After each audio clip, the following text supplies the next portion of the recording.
हम खनिज और शक्ति संसाधन पे चर्चा जारी रखेंगे। तो चलिए देखें कि हम इस वीडियो में क्या क्या पढ़ेंगे। तो बच्चों, आज हम भारत में खनिजों की वितरण, खनिजों का उपयोग और संरक्षण, शक्ति संसाधन और परंपरागत स्रोतों पर चर्चा करेंगे। तो चलिए शुरू करें। भारत में वितरण। लोहा। भारत में उच्च कोटि के लौह अयस्क भंडार पाए जाते हैं। यहाँ खनिज मुख्य रूप से झारखंड, गोवा, छत्तीसगढ़, मध्य प्रदेश, महाराष्ट्र, उड़ीसा, कर्नाटक एवं आंध्र प्रदेश में पाया जाता है। झारखंड में लौह अयस्क पश्चिमी सिंहभूम जिले में पाए जाते हैं। गोवा, नोवामुंडी, जामदा, किरीबुरु प्रमुख खनन केंद्र हैं। बॉक्साइट। भारत में बॉक्साइट के प्रमुख उत्पादक क्षेत्र झारखंड, छत्तीसगढ़, मध्य प्रदेश, गुजरात, महाराष्ट्र, उड़ीसा इत्यादि राज्यों में है। झारखंड बॉक्साइट उत्पादन में अग्रणी है। यहाँ गुमला तथा लोहरदगा बॉक्साइट उत्पादन में अग्रणी होने के साथ साथ उत्पादन के लिए प्रसिद्ध केंद्र भी है। अभ्रक। भारत विश्व का सबसे बड़ा अभ्रक उत्पादक एवं नियंत्रक देश है। यहाँ झारखंड, बिहार, आंध्र प्रदेश, राजस्थान अभ्रक का उत्पादन बड़ी मात्राओं में करते हैं। झारखंड में अभ्रक का उत्पादन मुख्य रूप से कोडरमा, गिरिडीह एवं हजारीबाग जिले में होता है। तांबा।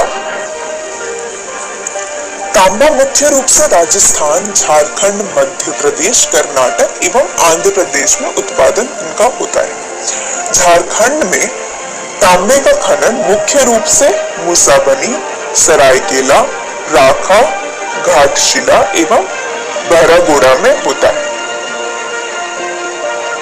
आगे बढ़ते हुए हम मैंगनीज की चर्चा करेंगे। भारत में मैंगनीज के निक्षेप मुख्य रूप से उड़ीसा, मध्य प्रदेश, महाराष्ट्र, छत्तीसगढ़, कर्नाटक एवं आंध्र प्रदेश में पाए जाते हैं। झारखंड में मैंगनीज का खनन मुख्य रूप से गोवा, बड़ा जामदा एवं नोवामुंडी में होता है। सोने की चर्चा करते हुए हमें यह पता चलता है कि भारत में सोने का निक्षेप कर्नाटक राज्य में पाया जाता है। और बच्चों, कर्नाटक में स्थित कोलार की खान विश्व की सबसे गहरी सोने की खान है। आगे बढ़ते हुए हम चूना पत्थर पे चर्चा करेंगे। भारत में चूना पत्थर का मुख्य रूप से राजस्थान, मध्य प्रदेश, झारखंड, उड़ीसा, छत्तीसगढ़ और गुजरात में निक्षेप पाए जाते हैं। झारखंड में चूना पत्थर का उत्खनन पलामू एवं रामगढ़ में होता है।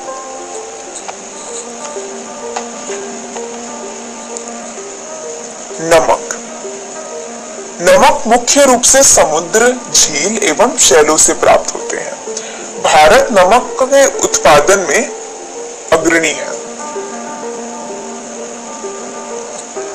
खनिजों का उपयोग बच्चों कई उद्योगों में होता है। रत्नों के लिए प्रयोग किए जाने वाले खनिज प्रायः कठोर होते हैं। इन्हें आभूषण बनाने के लिए विभिन्न शैलियों में जोड़ा जाता है। तांबा एक अन्य धातु है जिसका उपयोग सिक्के से लेकर पाइप तक प्रत्येक वस्तु में किया जाता है।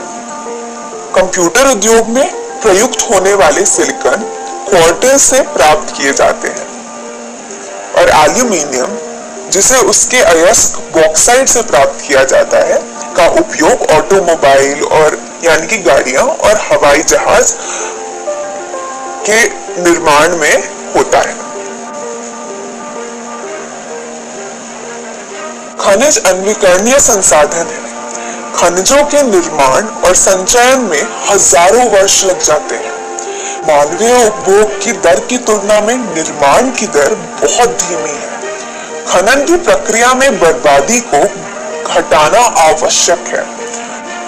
धातुओं को बार बार उपयोग करना एक अन्य तरीका है जिससे खनिज संसाधनों को संरक्षित किया जा सकता है।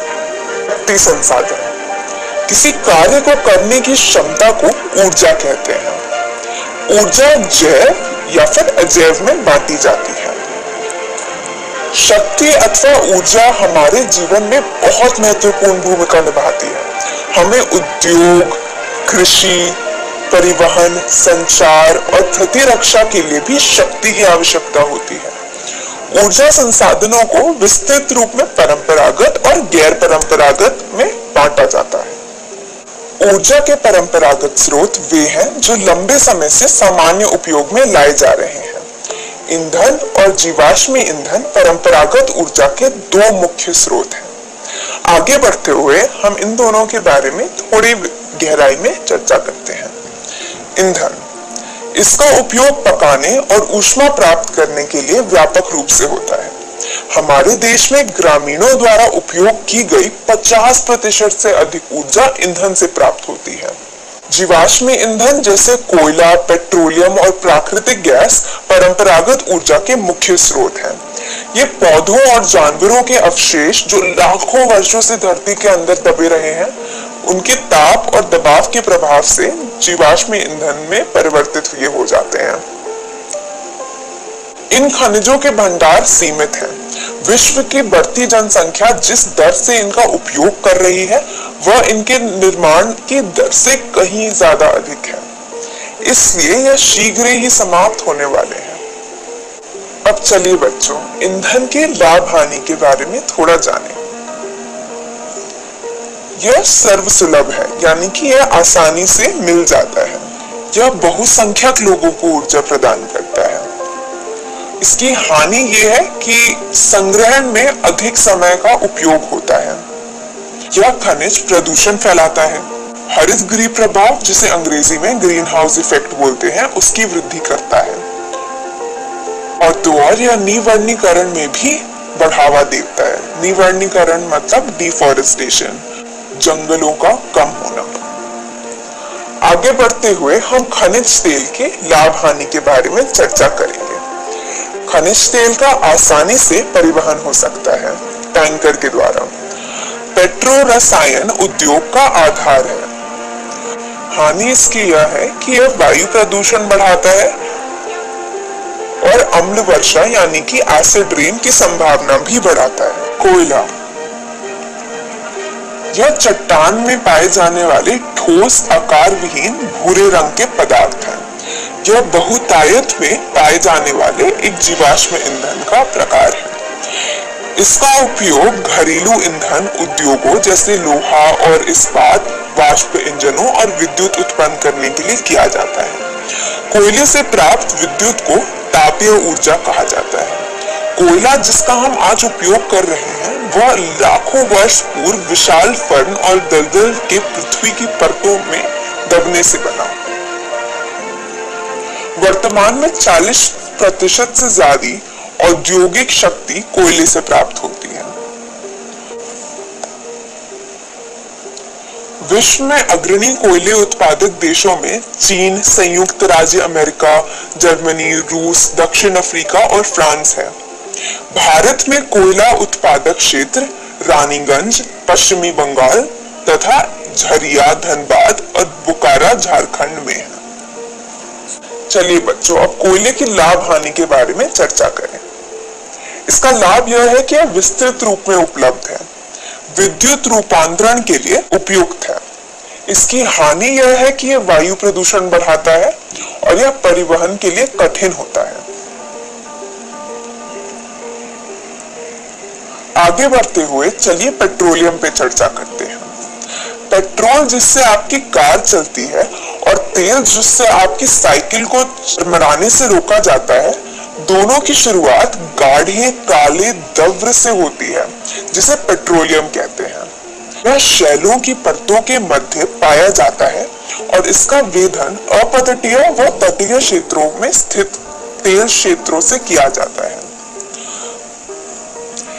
इसके पश्चात इसे परिष्करणशाला भेजा जाता है, जहां अपरिष्कृत पेट्रोलियम से विभिन्न उत्पादक बनाए जाते हैं, जैसे कि डीजल, पेट्रोल, मिट्टी का तेल, मोम, प्लास्टिक और स्नेहक तैयार किए जाते हैं।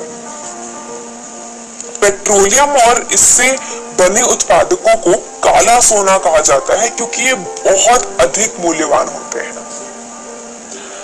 पेट्रोलियम के मुख्य उत्पादक देश ईरान, इराक, सऊदी अरब और कतर हैं।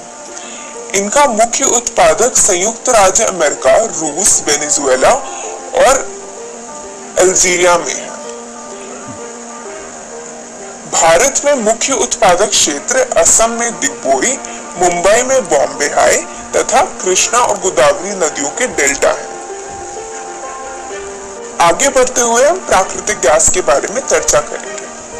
प्राकृतिक गैस पेट्रोलियम निक्षेपों के साथ पाई जाती है और तब निर्मुक्त होती है जब अपरिष्कृत तेल को धरातल पर लगाया जाता है। इसका प्रयोग घरेलू और वाणिज्यिक ईंधनों के रूप में किया जा सकता है। साथ ही साथ यह ज्वलनशील एवं कालिक रहित भी होता है।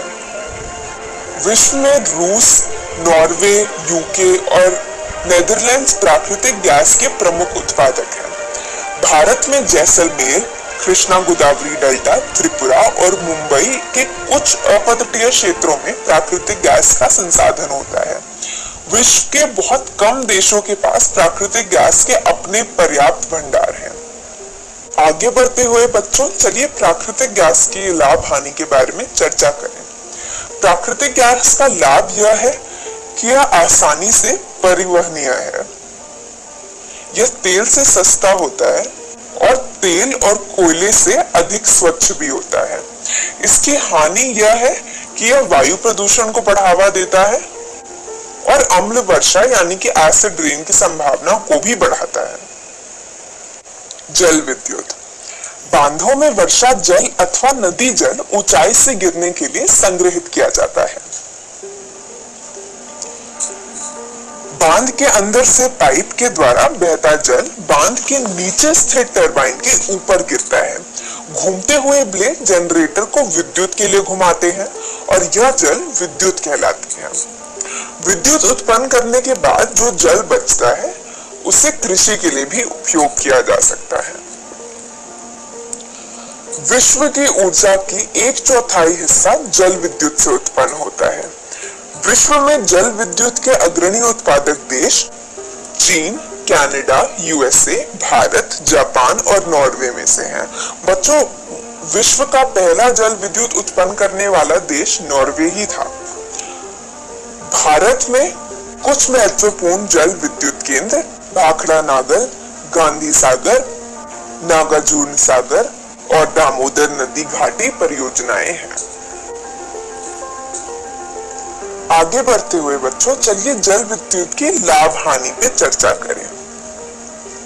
इसका लाभ यह है कि यह प्रदूषण से मुक्त है और यह आसानी से उपलब्ध है। इसकी हानि यह है कि इसे स्थापित करना बहुत खर्चीला हो सकता है और इस पानी का जमाव का भी खतरा रहता है।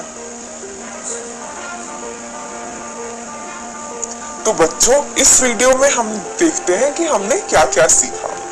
हमने भारत में खनिजों के वितरण के बारे में चर्चा की। हमने खनिजों का उपयोग और संरक्षण, शक्ति संसाधन और परंपरागत स्रोतों के बारे में भी चर्चा की। अगली वीडियो में हम गैर परंपरागत स्रोत और गैर परंपरागत स्रोतों की लाभ हानि के बारे में चर्चा करेंगे। तब तक के लिए धन्यवाद।